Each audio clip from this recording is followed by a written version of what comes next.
यंत्र, पहिला आपण बघू यंत्राची परिभाषा. हा श्लोक काय सांगितलाय, तत्र मनः शरीर बाधकराणी शल्यानी. म्हणजेच जे पदार्थ आपल्या मन आणि शरीरामध्ये बाधा उत्पन्न करतात त्याला आपण म्हणतो शल्य. आणि हे शल्य काढण्यासाठी, त्या शल्याचं निर्हरण करण्यासाठी जे उपकरण आपण यूज करतो त्यांना आपण म्हणतो यंत्र. सो तेषां अहरण उपायो यंत्राने. अहरण म्हणजे, आता हरण म्हणजे मारणं आणि त्याच्या अपोजिट तिथे मारलेलं काढणं, त्याच आपण म्हणणार अहरण. सो तेषां अहरण उपायो यंत्राने. सो काय झाला श्लोक, तत्र मन शरीर बाधकराणी शल्याने तेषां अहरण उपायो यंत्राने. आणि सुश्रुताचार्यांनी शल्याचं डेफिनेशन कसं सांगितलंय, सर्व शरीर बाधकरम शल्यम. जो संपूर्ण शरीरमध्ये बाधा उत्पन्न करतो त्याला आपण म्हणतो शल्य. आता यंत्राचे प्रकार आणि संख्या. टोटल यंत्राचे 6 टाइप्स असतात. ते कसे लक्षात ठेवायचे, SST आणि नासू. SST ह्याच्यावर येतं स्वस्तिक, सौंदंश आणि ताल. नावरून येतं नाडी. मग SU, S वरून येतं शलाका, U वरून येतं उपयंत्र. सो 6 टाइप्स झाले, स्वस्तिक, सौंदंश, ताल, नाडी, शलाका आणि उपयंत्र. आता त्याचा श्लोक बघूया.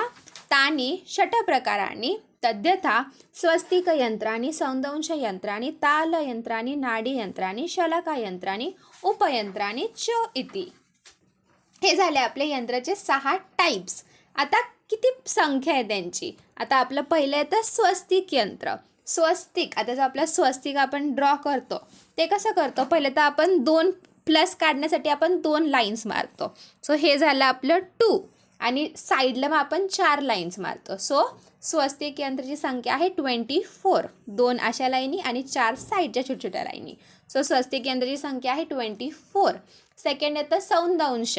आता दंश, सापाचा दंश मारल्यावर कसं 2 डॉट्स दिसतात आपल्याला. सो सौंदंश यंत्राची संख्या येते 2. नेक्स्ट आहे ताल यंत्र. आता टाळी आपण दोन्ही हातांनी वाजवतो. सो ताल यंत्राची संख्या आहे 2. आता नेक्स्ट येतं नाडी यंत्र. आता आपण नाडी चेक करतो मेल्सची आणि फिमेल्सची. फिमेल्समध्ये 10 बोटं असतात, मेल्समध्ये 10 बोटं. सो टोटल किती फिंगर्स येतात, 20 फिंगर्स. सो नाडी यंत्र असतात 20.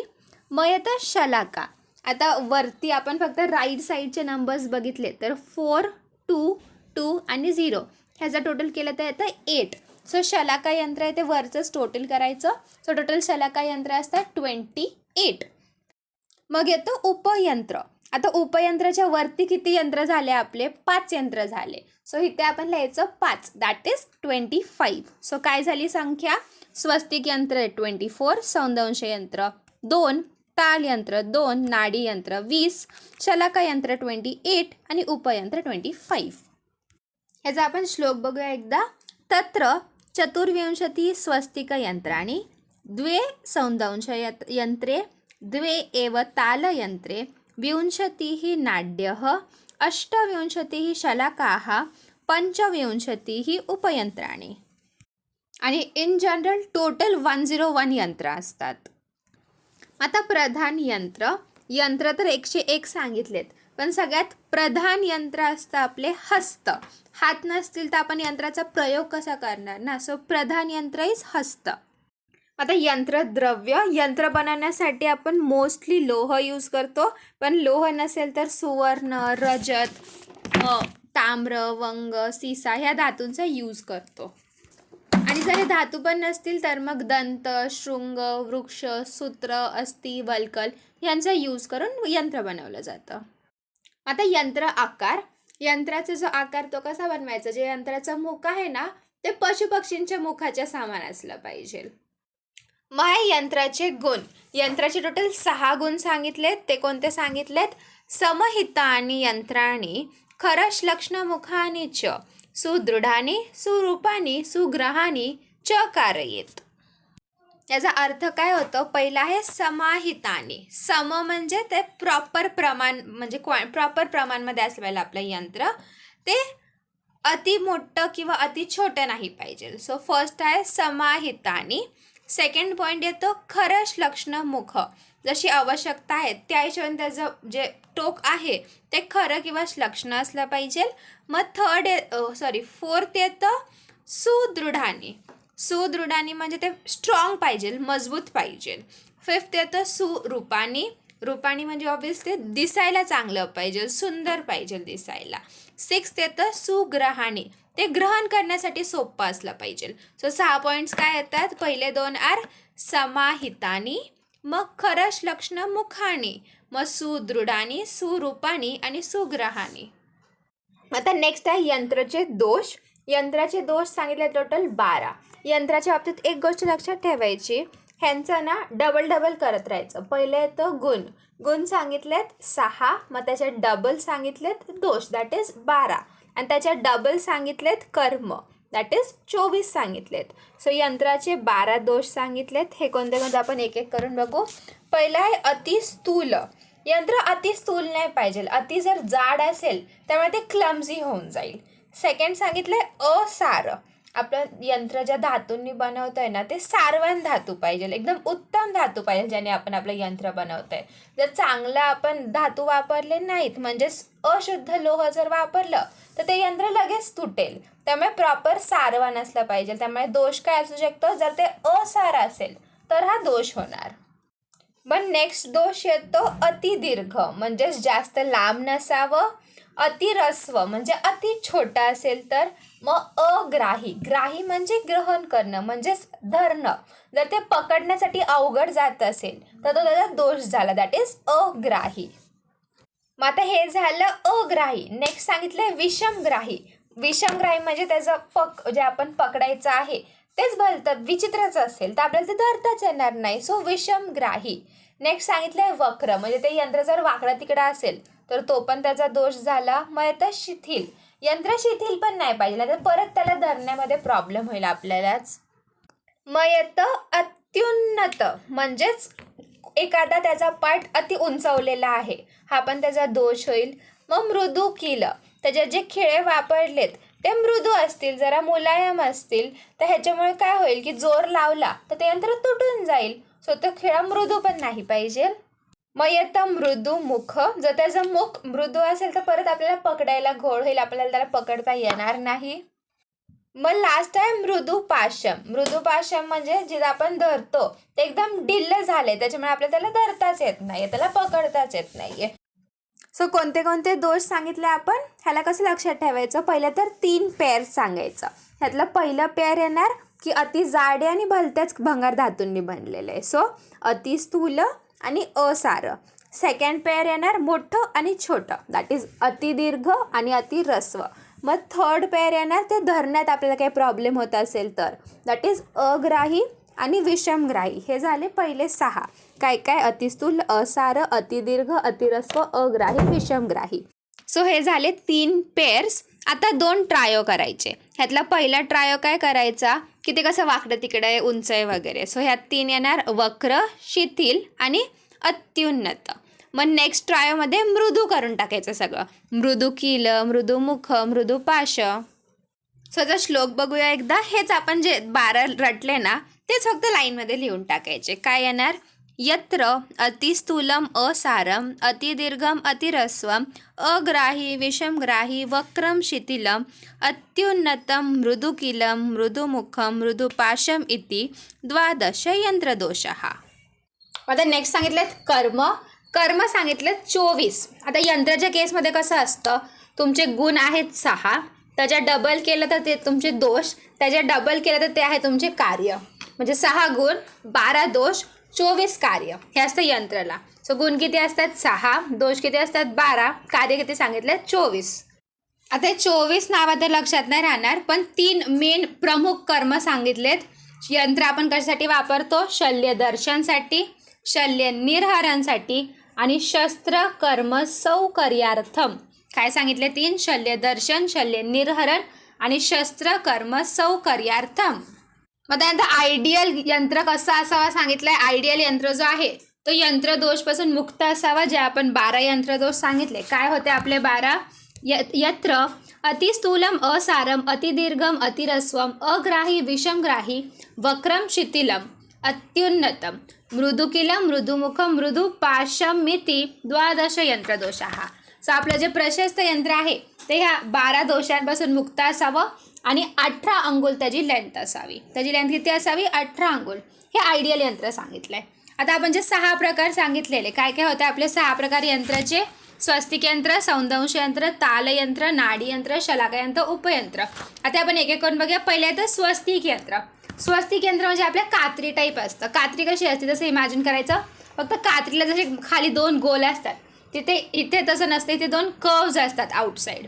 सो आता आपण बघू स्वस्तिक यंत्र. स्वस्तिक यंत्राची संख्या किती सांगितली आहे? 24. ते 24 आपण मगाशी लर्न केलं होतं.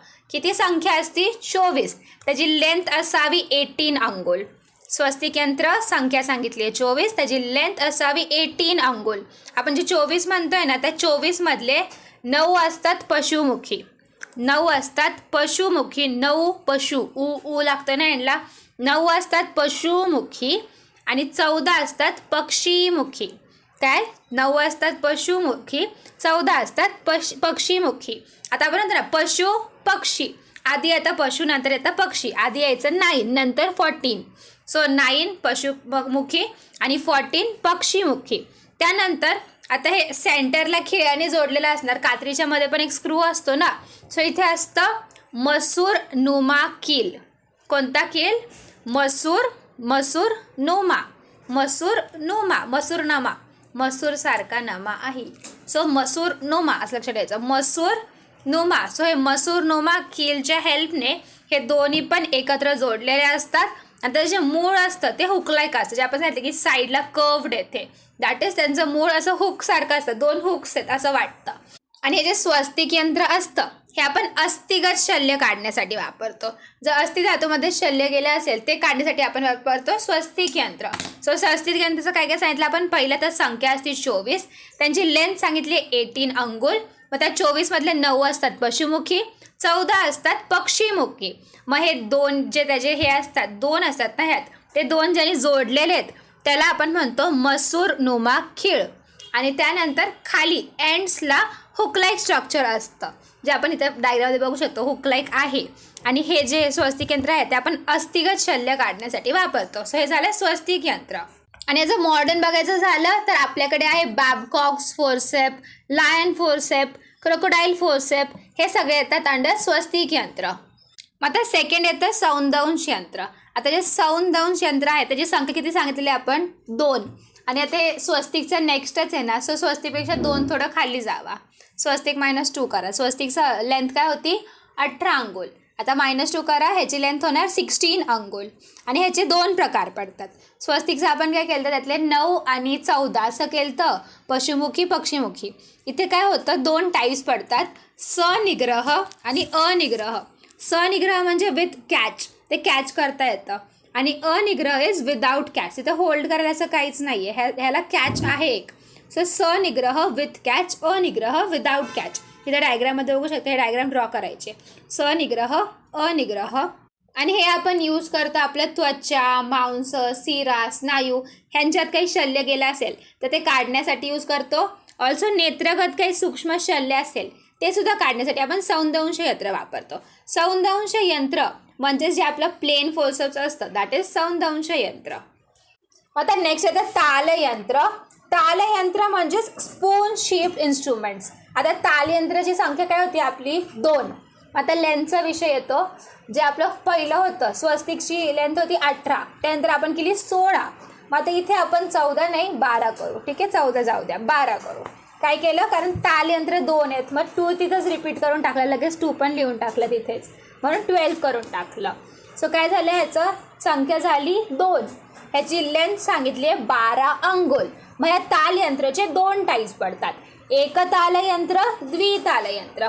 एक तालयंत्र म्हणजेच सिंगल स्पून, एकच स्पून आहे त्याच्यात असं दिसतं. आता डायग्राममध्ये बघू शकतो, हे कसं आहे? एकच स्पून आहे खालचं वाला, दॅट इज एक तालयंत्र.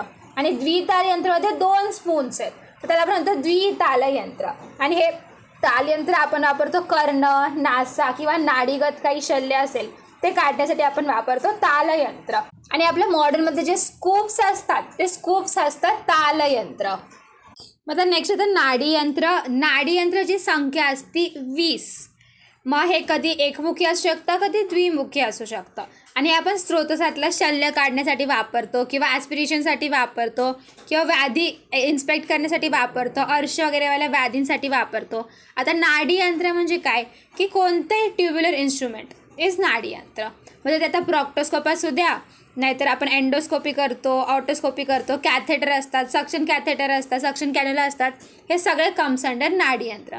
म्हणजे कोणतंही ट्युब्युलर स्ट्रक्चर, कोणतंही ट्युब्युलर इन्स्ट्रुमेंट इज नाडी यंत्र. नाडी यंत्राची संख्या काय सांगितली आहे, 20.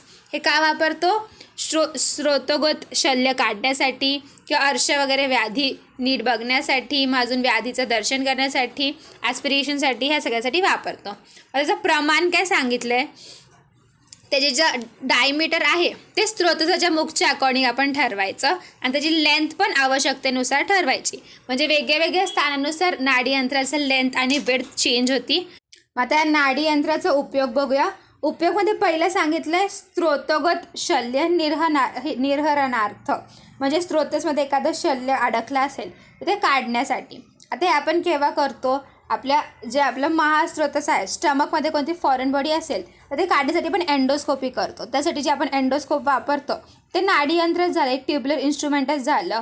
सो पहिलं झालं आपलं स्रोतोगत शल्य काढण्यासाठी, स्रोतसमध्ये एखादं शल्य असेल ते काढण्यासाठी आपण वापरतो नाडी यंत्र. मग नेक्स्ट सांगितले रोगदर्शनम. आता अर्श, भगंदर ह्याची परीक्षा करण्यासाठी आपण काय वापरतो, प्रॉक्टोस्कोप.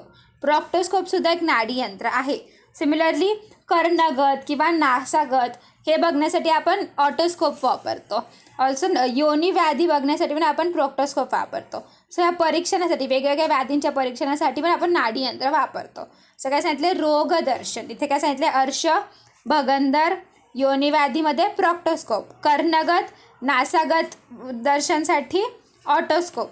मग आता नेक्स्ट सांगितले आचूषणार्थ, म्हणजे ॲस्पिरेट करण्यासाठी. जर दुष्ट रक्त असेल, दुष्ट पुया असेल, दुष्ट विष असेल, दुष्ट स्तन्य असेल, त्या सगळ्याचं आचूषण करण्यासाठी आपण वापरतो सक्शन कॅन्युला किंवा मग कॅथेटर्स. मग नेक्स्ट सांगितलं आहे प्रधमन. आता आपण जे प्रधमन नस्य करतो, म्हणजे जे चूर्ण वापरून नस्य करतो, त्यासाठी पण आपण काय सांगितलं आहे, नलिका घ्या, एका साईडला त्यातून चूर्ण भरा. दॅट इज ऑल्सो तिथे पण आपल्याला नाडी यंत्रच लागतं आहे ना. सो प्रधमन नस्यसाठी पण आपल्याला नाडी यंत्र लागतं. मग नेक्स्ट सांगितलं आहे पुरण. आता नासा, कर्ण, योनी हे सगळ्या बहिर्मुख स्रोतसांमध्ये औषधी द्रव्य टाकण्यासाठी, औषधी द्रव्य प्रविष्ट करण्यासाठी आपल्याला नाडी यंत्र लागतं. सो पुरणसाठी पण आता काय असतं, कर्णपुरण ऐकलं आपण, नासा पुरण माहिती आहे, योनी पुरण असतं, या सगळ्यांसाठी आपल्याला नाडी यंत्र लागतं. माझं सांगितलं स्त्रावण. आता जल, मूत्र, रक्त, पुय या सगळ्यांचं निर्हरण करण्यासाठी आपण ड्रेन ठेवतो. ते ड्रेन इज ऑल्सो नाडी यंत्र, ट्यूबच झाली ना ती. So different types of drains, that is स्त्रावण. मग एक सांगितलं व्रणधावनसाठी. आता आपण सिरिंजच्या हेल्पनी व्रण क्लीन करतो, वूंड क्लीन करतो. कषाय वापरतो आपण, आयुर्वेदमध्ये कषायने व्रणधावन करतो. सो सिरिंज काय आहे, ट्युब्युलर स्ट्रक्चर आहे, ते पण झालं नाडी यंत्र. सो उपयोग काय काय बघितले, पहिलं तर स्रोतोगत शल्य काढण्यासाठी, मग रोगाचं दर्शनसाठी, मग आचूषणसाठी, मग प्रधमनसाठी, मग पुरणसाठी, मग स्त्रावणसाठी आणि मग व्रणधावनसाठी.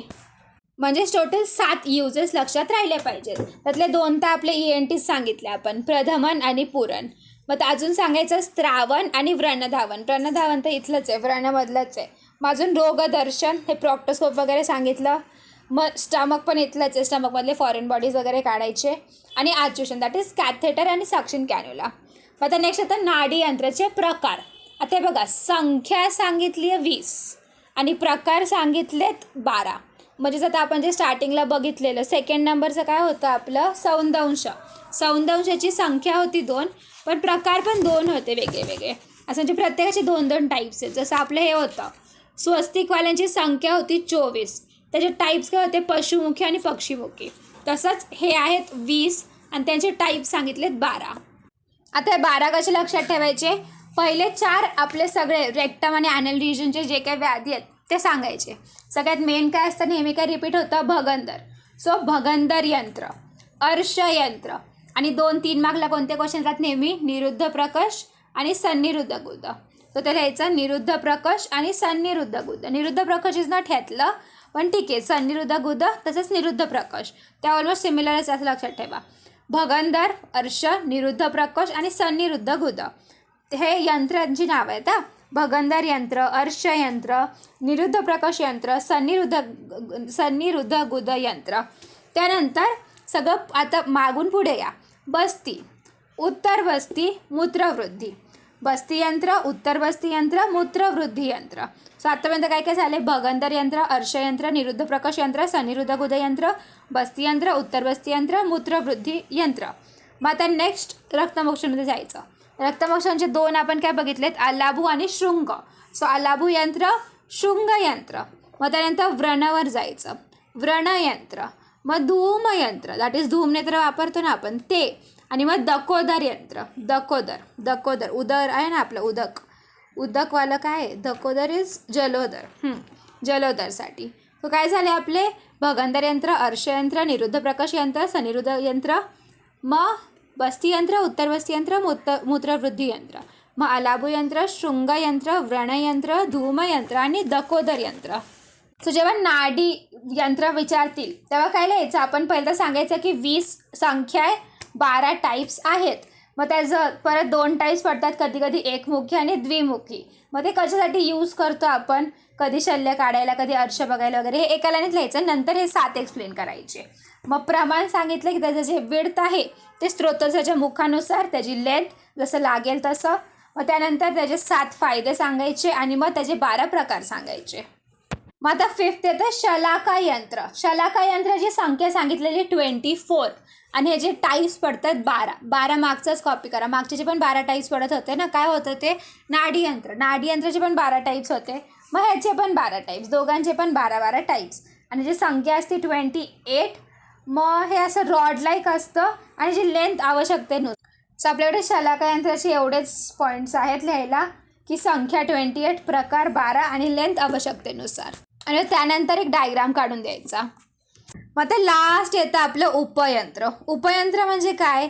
की कधी यंत्र अवेलेबल नसतील, कधी असं होऊ शकते तुम्ही अशा स्थानावर आहात तिथे तुमच्याकडे यंत्र नाही आहेत पण तुम्हाला चिकित्सा करायची आहे, शल्यचिकित्सा करायची आहे, तेव्हा आपण उपयंत्र वापरतो. आता हे कधी होऊ शकतं की कोणत्या दुर्घटनास्थानी किंवा युद्धाच्या स्थानी या ठिकाणी आपल्याकडे यंत्र अवेलेबल नसेल पण तिथे क्रिया करायची आहे, तर त्यासाठी आपण जे ॲक्सेसरी इन्स्ट्रुमेंट्स वापरतो, रँडम कोणत्याही गोष्टी वापरून आपण शल्यचिकित्सा करतो, शल्यकर्म करतो, त्याला आपण म्हणतो उपयंत्र. ते रँडम ॲक्सेसरी इन्स्ट्रुमेंट्सला आपण म्हणतो उपयंत्र.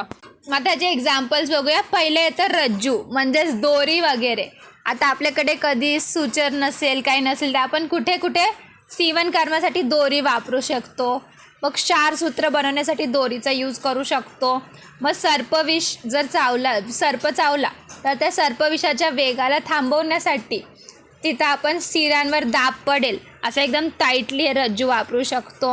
मग नेक्स्ट सांगितलं वेणिका. वेणिका म्हणजे 3 रस्सी घ्यायच्या, 3 दोऱ्या घ्यायच्या आणि वेणीसारखं त्यांना बांधायचं आणि एक मोठी रस्सी बनवायची. मग अजून सांगितलं चर्म. आता जलोदरमध्ये जल काढल्यानंतर, सगळं पाणी काढल्यानंतर आपण उदरावर जे बांधतो त्यासाठी आपण हे चर्म वापरू शकतो.